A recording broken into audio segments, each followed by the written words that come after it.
Hey guys, how you going? Hope you're all having a fantastic evening. Tonight I'm going to be doing another movie review. This is an Australian thriller. It was released in 2011, directed by Daniel Nettheim, and this movie is called The Hunter.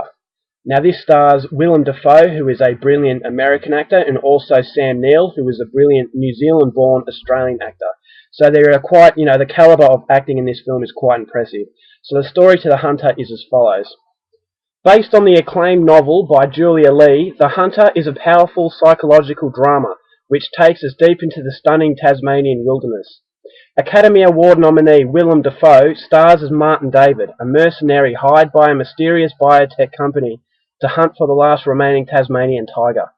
Under the wing of Jack Mindy, Martin lodges at the home of Lucy, who is grief-stricken after the disappearance of her husband Jarrah, and struggling to care for her two children Sass and Bike.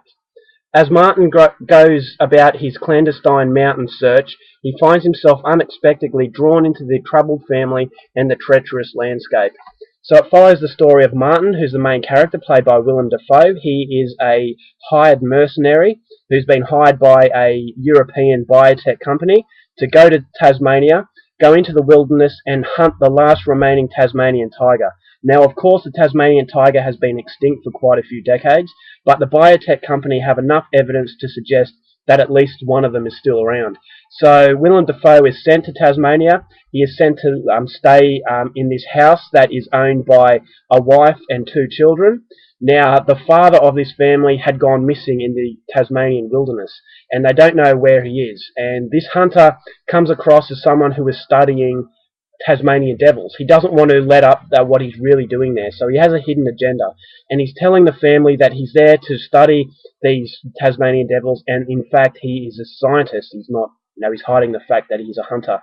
So he starts to learn a little bit more about the disappearance of this father of the family, and he begins to suspect that there might be a little bit more to it.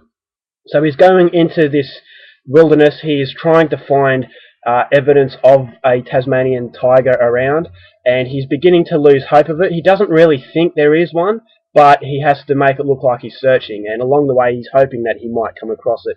But then as he starts to get more and more involved in this family, he starts to realize the community that this family's under, and that a few other people in this community don't necessarily want this guy here, because I'm not going to go into details, but yes, it turns out to be much more than just hunting a Tasmanian tiger. So if that synopsis interests you, then I would highly recommend you go out there and you check this one out. Now my thoughts on the movie.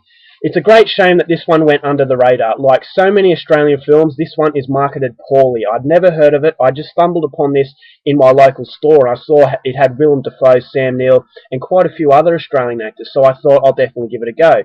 But, if it wasn't for me coming across it, I'd never have heard of it. So this is a real shame that Australian cinema, that the majority of the Australian public don't want to actually go out there and see an Australian film. They're more interested in the Hollywood stuff. So getting an actor like Willem Dafoe, I don't necessarily agree with the fact that some Australian films actually get American stars, because to me it sounds like desperation in getting sales.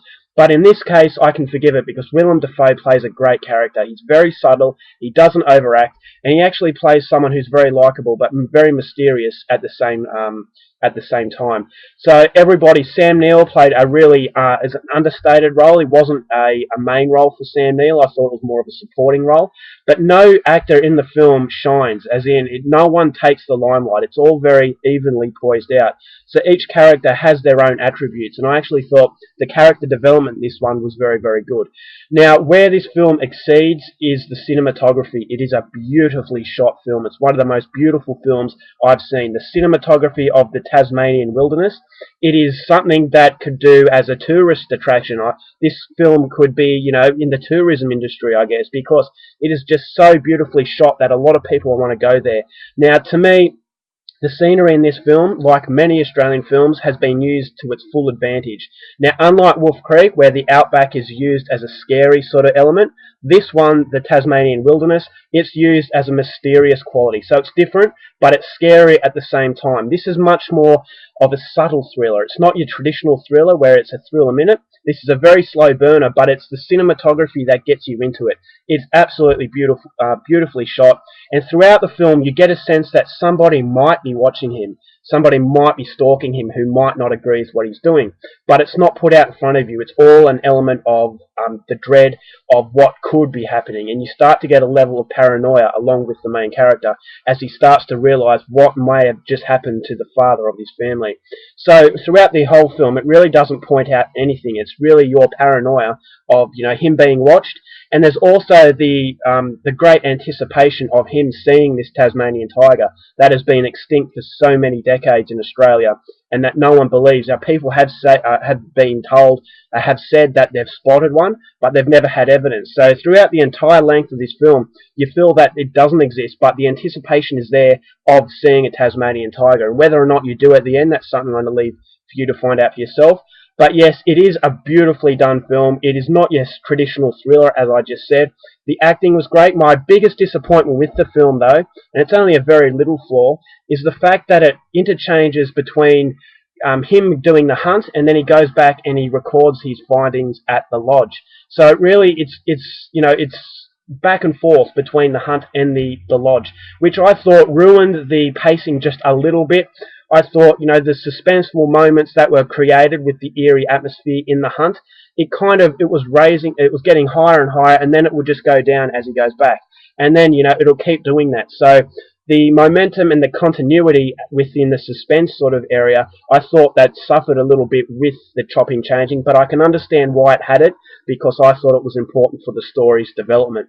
But, you know, for a perfect film, I would have had this the slow burner, him learning about the community, and then going on the hunt and having the majority of him alone in the hunt.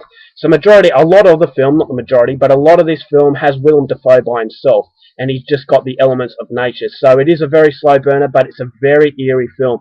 Beautifully, beautifully shot. It's not your typical thriller, as I said. It's a lot of paranoia, and it's just beautiful scenery. So if you think that this film might be for you, I would highly recommend it. I'm giving this 4 stars out of 5.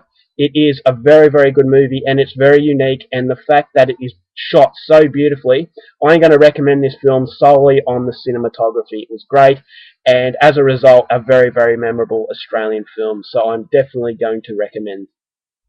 Alright guys, that's my review of The Hunter. Hope you enjoyed it, and until next time, take care of yourselves, and I'll see you later. Bye.